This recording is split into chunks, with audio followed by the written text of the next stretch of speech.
Timmy was a high school boy who lived in a small town surrounded by dense jungle. Every day he had to walk home alone through a narrow path that cut through the thick, eerie woods. As the sun began to set one evening, Timmy trudged along the familiar path, his backpack heavy with books.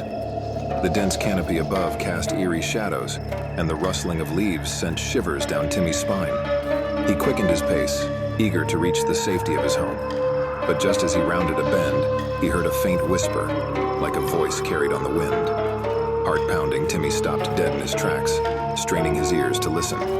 But there was nothing, just the sound of his own breathing and the distant hoot of an owl. Shaking off the unease, Timmy continued on his way, but then he heard it again, a soft, eerie moan, like the lament of a lost soul.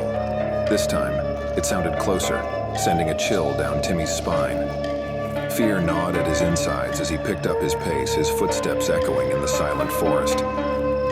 Suddenly, the trees seemed to close in around him, their twisted branches reaching out like gnarled fingers. And then, without warning, Timmy felt a cold breath on the back of his neck. He froze, terror gripping him as he dared not turn around. Something was behind him, something unseen, but undeniably sinister. With a surge of courage, Timmy broke into a run, his heart pounding in his chest. Branches clawed at his skin and roots threatened to trip him at every turn. But he didn't stop until he burst out of the forest, gasping for breath. Safe at last, Timmy collapsed onto the ground, his body trembling with exhaustion and fear.